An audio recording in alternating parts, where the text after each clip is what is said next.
everybody. This is a video / PowerPoint presentation for your second exam. We're going to do a bit of review. Just like the first review, we're just going to try to quickly go over what is going to be on the exam and little kind of insights about it. We're not going to be solving a whole bunch of problems or going over everything in detail. If by the end of this lecture you are still unsure about some of these concepts, I'd suggest going back to review that concept, going back to some of the previous lectures and reviewing them. And then once again, if you're still a little bit lost, feel free to email me or contact me on Slack. So let's get started. So just can I tell you, the second exam is going to be very similar to the first exam. The exam must be completed on Canvas within, excuse me, about a 24-hour window. It depends on what the schedule says, but generally they're open up at 4 p.m. on a specific day, and they close at 11:59 p.m. on a specific day as well. Refer to your schedule for when that occurs. You must complete it within the 2-hour window provided in a single session. You can't log out and back in, complete part of the exam, log out, and then log back in. If you log out, it submits your exam. And you must complete the exam on your own. Do not try to Google answers. I guarantee you it could go terribly, terribly wrong for you. Especially with this one. Said it before, don't try to use Chegg or Course Hero. I know the answers that are on there, and I know that they are, and how and why the answers on there are wrong. So do not use those to help you with the exam. They will not help. Okay, so let's get started. The test composition, once again, 100 points, about 40 multiple choice or true false questions, and then 2 short answer questions at 10 points each, equaling 20 points. So what is on this exam? This is the second exam. We've gone over the linear and angular kinematics and kinetics, and we've also talked about equilibrium. So this exam is a bit math heavy. There are calculation questions, but also concept questions as well. So walking into this prepared to do some math is advisable. Once again, this math is not meant to be tricky. It's not meant to be really hard. I'm not trying to stump you. I'm just giving you sort of basic biomechanics, first year physics level questions. I'd highly suggest if math is not your thing, do a bit of review beforehand.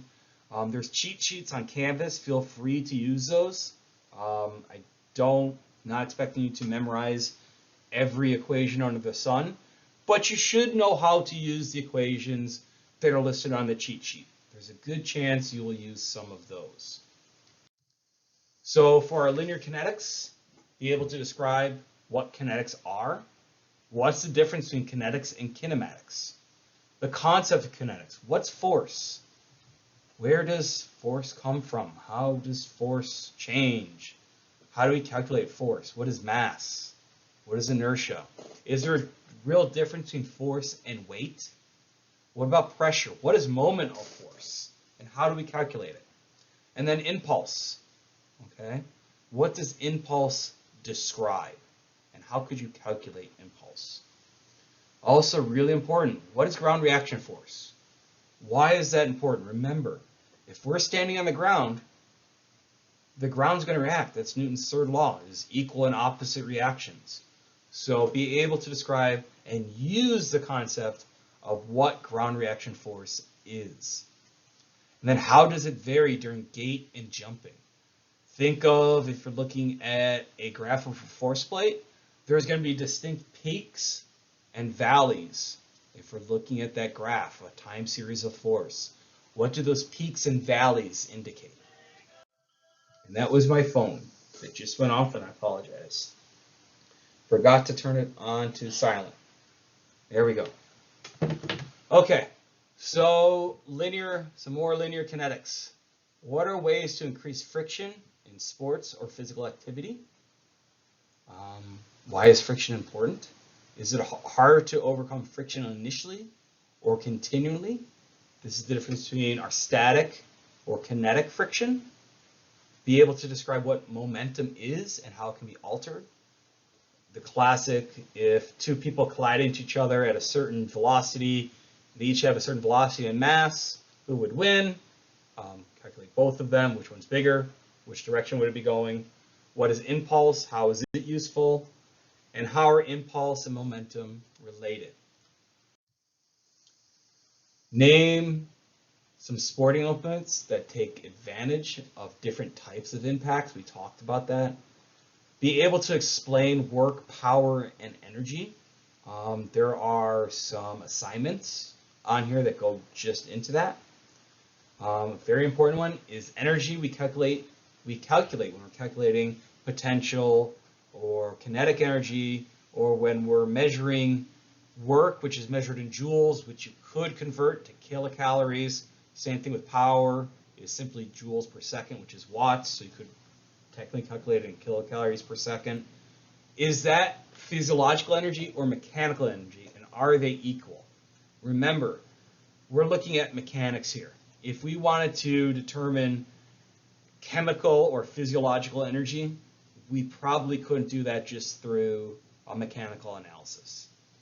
And then, what is an example of strain energy in the body? We talked about this when we were talking about potential and kinetic energy. Also, be able to find the center of mass. Remember we were talking about equilibrium, that your weight, the weight of your body is centered around the center of mass of your body. And what sports may take advantage of altering their center of mass, and how would they? Think of a football lineman, a sumo wrestler, high diver. Usually things rotate around the center of mass. For our angular kinetics, know the angular equivalent of all of the linear kinetic measures. Remember, they're not, as far as the math is concerned and the concepts concerned, they're not that much different. We're just giving them really different symbols, but they behave very similarly. What is moment of inertia and how is it altered? This is where we start talking about torque. How is moment of inertia related to angular momentum? What about angular velocity? If we add more moment of inertia, do we see more angular momentum and velocity? Can angular momentum change in mid-air? Okay, remember, you're not a bird. Okay, birds, maybe. What about if you're a jet plane? But what if you are a high diver or a gymnast doing a motion in midair and you somehow change the position of your body? And then be able to explain how angular velocity changes as the function of moment of inertia. We went into this a bit during the angular kinematics and kinetics lecture. So another good example of how we use angular kinetics. If a tightrope walker is falling towards their right, so they're falling, this is to my right here, they're falling this way. If they fall to their right, which way should they tilt their balance pole and why? So we're trying to counter something. It's a counterbalance or a counter lever. You'll hear that as well. For equilibrium, name the type of muscle contraction in which there are equal forces in all directions. This is one of the three muscle contractions we've been talking about. What is the difference between stability and balance? How does the base of support change in different postures, or positions? What happens if the center of mass leaves the base of support? And can you truly stand perfectly still? Okay, think you're an inverted pendulum. Okay, all your weight is mostly above your lower body.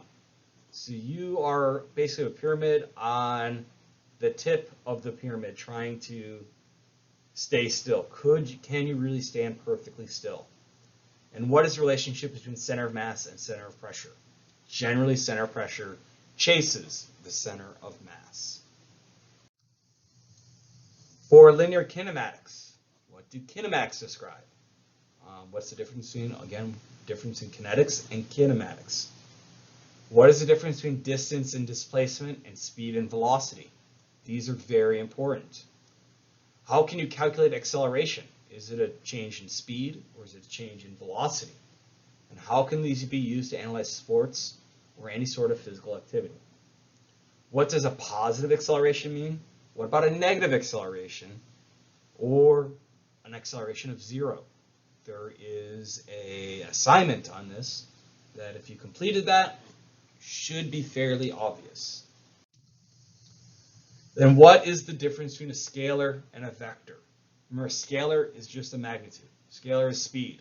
Vector, magnitude, and direction, like velocity.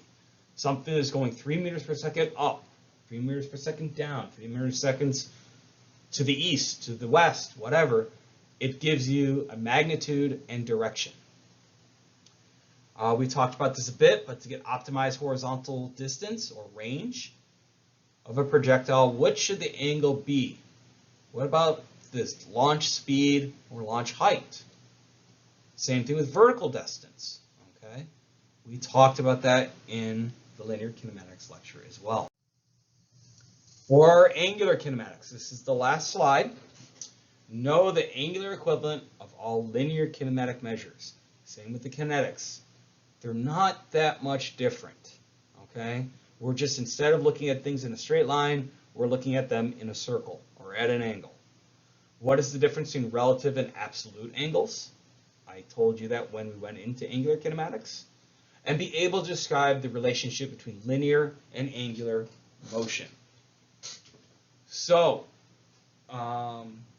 when we look at this, look at while you walk. When you're walking, you're riding a bike. The wheels on your bike are rotating. It's angular motion. But is your bike traveling at an angle or is it traveling in a straight line? When you walk from one place to another, the joints in your legs and the bones in your legs are rotating around those joints. It's angular motion. But generally, your path that you're walking is in a straight line. Okay, so what is that relationship? So that is it for this one. It's a little short because it's just meant to introduce you to this stuff. I didn't want to go and do an hour lecture of me solving math equations. I don't really think that would be helpful. A good way to study for this is, of course, review the lectures. You might want to review some of the assignments that are on Canvas. But if you're still a little confused or you still have questions, as always, feel free to email me or contact me on Slack. Happy to help you, happy to answer your questions. So keep that in mind before you sit down to take this exam. And then, as always, just if you have questions at 10 o'clock at night or 1 in the morning or whatever, I will get to you when I wake up in the morning. Okay, I hope this helped, and goodbye.